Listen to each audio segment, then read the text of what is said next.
Assalamualaikum warahmatullahi wabarakatuh. Bismillah walhamdulillah wassalatu wassalamu ala rasulillah wa ala alihi wa sahbihi wa man tabi'ahu wala. Anak-anak yang dikasih sekalian, Madrasah Tahfiz Khairul Kalam Shah Alam Malaysia. Mudir ma'had ini sama-sama belajar dengan Ustaz dulu di Madrasah Mustafawiyah di Mandailing. Ustaz tamat tahun 1978. Ustaz ini barangkali 2 tahun saya sudah itu. Jadi orang yang belajar ini bersaudara. Ini bersaudara semuanya. Orang bersahabat demi ilmu itu saudara. Jadi Ustaz Iskandar Nasution ini saudara Ustaz Ahmad Asri Lubis, sama-sama dari Mandailing.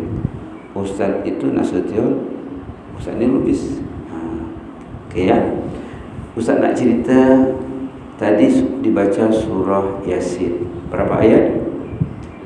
43. Surah Waqiah berapa ayat? 98. 9. Dibaca 10 pertama surah Kahfi, 10 kedua, 10 terakhir surah Kahfi, 20. Dihimpunkan semuanya. Subhanallah, subhanallah. Dihimpunkan semuanya. Ada yang cepat kira. 83 campur 20 dulu. 2003 campur, kan tadi Yasin 83, Kahfi 20 10 20 lah, 103 campur lagi Waqiah dan berapa? 201. Subhanallah. Dalam hadis Nabi, dalam hadis Rasulullah SAW, siapa yang berada di rumah Allah di pagi hari, ini rumah Allah ini, taman jannah lagi ya. Siapa yang berada di rumah Allah di pagi hari, kalau dia baca Quran, nilainya per ayat, satu ayat nilainya 1 unit kendaraan mewah dan harta mahal di zaman Rasulullah SAW. Satu ayat, 1 buah kendaraan mewah dan harta yang mahal di zaman Rasulullah SAW. Jadi sudah 201. Tadi 201 ayat kan, belum masuk Al-Fatihah. Subhanallah. Masuk Fatihah. Fatihah berapa ayat? 7 ayat, 208. Jadi jangan pernah tak bersemangat. Siapa yang datang ke rumah Allah di pagi hari, ini rumah Allah. Tapi bukan di rumah ya. Bukan di rumah sendiri, di rumah Allah. Surau atau masjid, masjid atau surau. Nilainya kalau dia baca Quran, 1 ayat 1 ekor unta besar gemuk. Zaman Nabi Muhammad, kendaraan mewah, harta mewah, unta. Karena dulu belum ada contohnya Mercedes ya, belum ada BMW. Kalau sekarang macam-macam jenis kereta mahal. Subhanallah, subhanallah. Ingat selalu nilai membaca Quran di pagi hari di rumah Allah, 1 ayat nilainya 1 ekor unta besar gemuk, atau dengan bahasa sekarang 1 unit, 1 buah kendaraan mewah, harta yang mahal. Subhanallah, subhanallah, subhanallah. Jadi jangan pernah apa? Malas baca. Kita akan rajin baca. Orang itu akan dinilai ikut bacaannya, ikut hatinya. Masya Allah, masya Allah, masya Allah. Jadi Ustaz merasa bahagia pagi ini ya berada di sini bersama anak-anak. Dulu pernah disuruh tangkas suka. Ini di mana dulu? Di mana dulu? Baiklah. Subhanallah. Nanti Ustaz akan kasih tahu sama Ustaz Skandar hadisnya. Kalau boleh ditulis, kita hafalkan di sini hadis sahih. Jadi rugi orang yang tak ke masjid, tak ke surau. Rugi orang yang ke masjid, ke surau tapi tak baca Quran. Subhanallah. Rugi. Tak baca Yasin, tak baca Waqiah, tak baca surah-surah lain. Rugi. Jadi nanti kasih tahu sama ayah dan ibu, rugilah ayah tak ke masjid, rugilah mak tak ke masjid, kakak dan abang tak ke masjid. Rugi dan rugi. Satu ayat, satu kendaraan mewah, satu harta yang mahal. Sebab ini kerja untuk jannah ya, kerja untuk jannah, kerja untuk akhirat. Kalau dia baca yang dia hafal, hafal Yasin, hafal Waqiah, hafal Kahfi, subhanallah. Satu ayat dia baca, dia hafal, nilainya satu derajah di jannah. Derajah itu satu tingkat, bukan derajah. Dalam bahasa Melayu derajah itu derajah 1, derajah 2. Jannah itu ada derajat. Jannah itu ada derajat, level. Satu ayat, satu tingkat, satu derajat. Nanti bila orang itu masuk jannah, suruh mengaji. Iqra warattil warqa. Bacalah, naik satu level. Baca, naik satu level. Dah habis hafalannya, di sinilah tempat. Jarak antara satu derajah dengan di atasnya, katalah lantai pertama,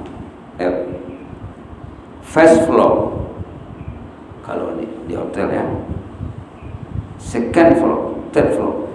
Kalau di jalan itu derajat satu ataupun tingkatan satu, jaraknya dengan tingkat kedua seperti kita melihat bintang di malam hari, suasana yang cerah. Biasa melihat bintang ya, bulan kan tengok jauh. Begitulah jarak antara satu tingkat dengan satu tingkat di jannah. Bila orang itu masuk jannah, dia disuruh mengaji, nanti. Jadi tak hafal Quran, rugi. Kawan yang banyak hafal Qurannya dia akan tinggi. Kalau dia hafal Quran semuanya, subhanallah, 6.000 lebih. Surga yang tertinggi surga apa? Firdaus. Rasulullah mengatakan dalam sabdanya, kalau nak berdoa mintalah Firdaus. Allahumma rzuqnal firdausal a'la. Amin kan ya? Allahumma rzuqnal firdausal a'la. Allahumma rzuqnal firdausal a'la. Allahumma rzuqnal firdausal a'la. Nahnu wa aba'una wa ummahatina. Nahnu wa aba'ana wa ummahatina. Nahnu wa aba'ana wa ummahatina wa ahla baitina wal muallimin al muta'allimin wal muslimin al muslimat. Jadi ada berapa tadi? Ada 2 poin penting. Pertama, membaca Quran di rumah Allah di pagi hari melayakkan orang itu mendapat 1 unit kendaraan mewah, harta yang mahal. Subhanallah. Ustaz pernah di Arab dulu, dan juga lama 10 tahun lebih saja di Libya. Di Libya itu bila orang menunggu salat subuh, menunggu kamar setengah jam ditunggu. Berapa? Setengah jam.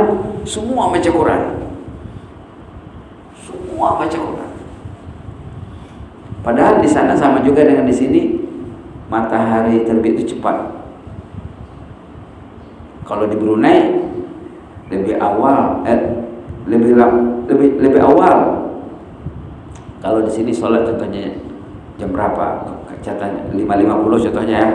Kalau di sana itu 4, mungkin 45. Hampir sejam perbezaannya. antara Malaysia dan Brunei.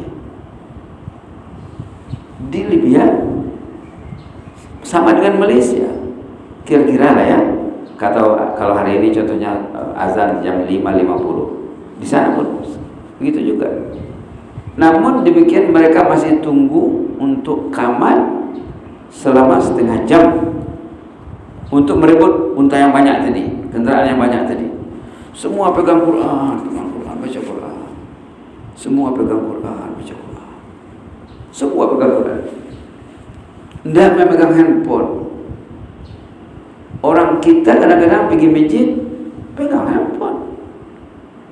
Handphone menyebabkan hati itu liar, lari dari Al-Quran. Kenapa anak-anak hatinya tidak serasi dengan Al-Quran? Handphone punya pasal. Handphone itu mencuri iman dari hati. Handphone itu mengotori hati. Handphone itu meracuni hati. Janganlah ya, janganlah. Kalau ingin Quran, jangan handphone. Kalau ada handphone di hati, Allah tak akan kasih Quran, karena cintanya tidak bersih. Orang masih ada di hatinya sesuatu selain Allah. Ada handphone, ada laptop. Kecuali handphone itu untuk baca Quran ya. Kecuali laptop itu untuk membawa ke jannah. Kalau tidak, rugi. Kenapa anak-anak itu kadang susah nak menghafal? Hatinya tidak bersih. Ada game, ada tak tahulah apa yang di hatinya. Kalau hatinya bersih untuk Allah, untuk Al-Quran, Allah akan tolong dia. Kalau hatinya tak bersih, dia kena banyak istighfar untuk menghadirkan kekotoran dalam hati. Ada ustaz mendengar ceramah di TikTok lah. Nah, hafal Quran katanya 4 syaratnya. Tadi ustaz ada cerita, tadi malam cerita sama Ustaz Iskandar. 4 syaratnya. Pertama, jangan hafal banyak-banyak. Jangan dipaksa. Yang kedua, dibaca sebanyak-banyak. Qalil wa aksir wa dawib. Katanya baca jangan banyak-banyak, dihafal jangan banyak-banyak dulu, sikit-sikit dulu, kemudian dihafal, dibaca sebanyak-banyaknya. Kemudian karena istiqamah, kemudian karena banyak istighfar. Istighfar untuk membersihkan hati. Jadi di Libya itu setengah jam semua baca Quran. Nanti bila sholat masih dibaca ayat. Barangkali 1 halaman 1 rakaat. 1 halaman 1 rakaat.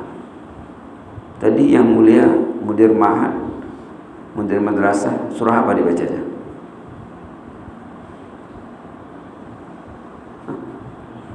Surah apa tadi? Surah apa dibacanya? Kalau tak silap surah Asy-Syura. Surah Asy-Syura. Jadi ada 2 poin penting yang Ustaz nak sampaikan. Pertama, membaca Quran di pagi hari itu di pagi hari dan di rumah Allah. Kalau siang lain ceritanya lagi. Ini di pagi hari saja untuk menggalakkan orang datang ke masjid, ke surau. Siapa yang baca Quran di pagi hari, nilainya 1 ayat 1 ekor unta besar gemuk. Kalau dengan bahasa sekarang, 1 ayat 1 unit kendaraan mewah dan harta yang mahal. Subhanallah, subhanallah. Satu lagi, yang kedua, bagi yang menghafal Quran, 1 ayat melayakkan dia meraih derajat di jannah. 1 ayat. Ada buku Ustaz, mudahnya meraih derajat di jannah. Nanti Ustaz akan bawa ke sini insyaallah. Jadi jangan pernah malas. Kemudian anak-anak yang baca Quran, yang menghafal Quran, subhanallah, Bila dia masuk jannah nanti, mudah-mudahan semua jadi ahlul amin ya rabbal alamin. Bila masuk jannah, dia akan mencari ayah dan ibunya di sana. Ini ceritanya dalam surah Tur. وَالَّذِينَ آمَنُوا وَاتَّبَعَتْهُمْ ذُرِّيَّتُهُمْ بِإِيمَانٍ أَلْحَقْنَا بِهِمْ ذُرِّيَّتَهُمْ وَمَا أَلَتْنَاهُمْ مِنْ عَمَلِهِمْ مِنْ شَيْءٍ كُلُّ امْرِئٍ بِمَا كَسَبَ رَهِينٌ. Siapa? Apa surah Tur? Coba baca ayat itu. وَالَّذِينَ آمَنُوا. Kuatkan sikit suara. وَالَّذِينَ آمَنُوا وَاتَّبَعَتْهُمْ. أعوذ بالله من الشيطان الرجيم. والذين آمنوا واتبعتهم ذريتهم بإيمان ألحقنا بهم ذريتهم وما ألتناهم من عملهم من شيء كل امرئ بما كسب رهين. Siapa lagi? Coba. Siapa lagi? Coba. Walladzina amanu. Siapa lagi?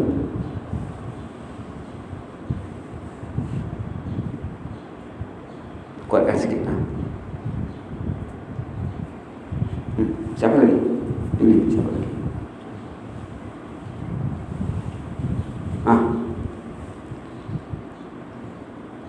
Walladzina amanu wattaba'athum.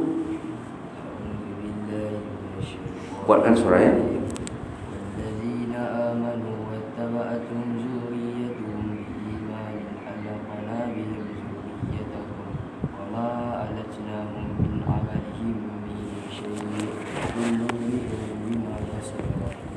Alhamdulillah. Maksud ayat itu, bila ahlul jannah masuk jannah, anak-anak masuk jannah nanti, dia akan mencari ayah dan ibunya. Mana ayahku, mana ibuku, mana datukku, mana nenekku. Itu maksud ayat itu. Kata sumber informasi di sana, ayahmu di jannah tapi di bawah. Kamu banyak hafal Quran, derajat kamu di atas. Mereka tidak hafal Quran. Zaman mereka mahtafiz belum banyak. Sekarang sudah banyak. Di Shah Alam saja berapa mahtafiz? Berapa? Mungkin ratusan ya. Ya Allah, kata si anak tadi, ya Allah, saya dulu belajar menghafal Quran untuk ayah dan ibuku, untuk datuk dan nenek. Kalau dia seorang anak, kalau dia seorang ayah, begitu juga. Ya Allah, saya dulu mau belajar menghafal Quran untuk anak-anakku, untuk cucu. Lalu kalau yang mendapat derajat yang tinggi tadi si anak, ya Allah, manalah enak saya duduk di atas ini, Allah tinggi, mereka jauh di bawah. Maka ayah itu dinaikkan satu level dengan dia. Subhanallah. Jadi belajar ini bukan untuk diri saja, juga untuk ibu dan ayah, ayah dan ibu. Subhanallah. Subhanallah. Untuk nanti kalau sudah besar, kawin, contohnya ada anak, untuk anak dan cucu. Maaf ya. Anak boleh menaikkan ayah, cucu boleh menaikkan datuk nenek, nenek boleh mengangkatkan derajat anak cucunya. Kalau dia belajar dengan niat menyelamatkan ahli keluarganya, rumpun keluarganya. Berkeluarga ini bukan di dunia saja, sampai ke jannah. Itu surah Tur tadi. Walladzina amanu wattaba'athum dzurriyyatuhum biimanin alhaqna bihim dzurriyyatahum wama alatnahum min amalihim min syai' kullu imri'in bima kasaba rahin wa amdadnahum bifakihatin wa lahmin mimma yashtahun yatanaza'una fiha ka'san la lahum fiha wa la ta'thim wa yatufu 'alaihim ghilmanun lahum ka'annahum lu'lu'un maknun wa aqbala ba'duhum 'ala ba'din yatasaalun قالوا إنا كنا قبل في أهلنا مشفقين فمن الله علينا ووقانا عذاب السموم إنا كنا من قبل ندعوه إنه هو البر الرحيم. Sampai ke situ ceritanya. Tadi satu ayat saja diambil, tapi ceritanya sampai pada innahu huwal barrur rahim. Mungkin besok kita kalau ada masa boleh kita bahaskan surah At-Tur ini sampai kepada innahu huwal barrur rahim. Ceritanya apa? Bila anak dan ayah ibu datuk nenek masuk jannah, mereka minum bersama-sama berebut-rebut ambil gelas nikmat, tapi berebut-rebut tu saja-sajalah main-main. Dicakap inna kunna qablu fi ahlina musyfiqin. Kita waktu di dunia itu takut kepada Allah, takut nak tengok Facebook, takut nak tengok internet, takut karena dalam Facebook, dalam internet ini banyak apa? Banyak syaitan, banyak racun, banyak COVID, banyak COVID. Masyarakat terjangkit COVID, hatinya terjangkit COVID, tapi tidak tahu dia, keenaan dia, enak dengan COVID ini. La haula wala quwwata illa billah. Tengok sikit, lah terjangkit COVID. Tengok lagi, masuk lagi COVID. Dia tidak tahu, dia enak. Orang yang sakit tidak merasa sakit. Orang yang terjangkit penyakit keenaan. Bahaya. Itulah dulu ya. Mudah-mudahan Allah merahmati kita. Tadi kata Ustaz katanya 20 menit. Sekarang sudah 21 lebih 9 menit. Maafkan Ustaz ya. Allah, sama-sama doa. Allahumma arhamna bil Qur'an waj'alhu lana imaman wa nuran wa hudan wa rahmah. Allahumma dzakkirna minhu ma nasina wa 'allimna minhu ma jahilna warzuqna tilawatahu ana al-laili wa atrafan nahar waj'alhu lana hujjatan ya rabbal alamin. Okelah, jazakumullah khairan wa barakallahu fikum. Inni uhibbukum fillah wa astaudiukumullah. Wassalamualaikum warahmatullahi wabarakatuh. Waalaikumsalam warahmatullahi wabarakatuh.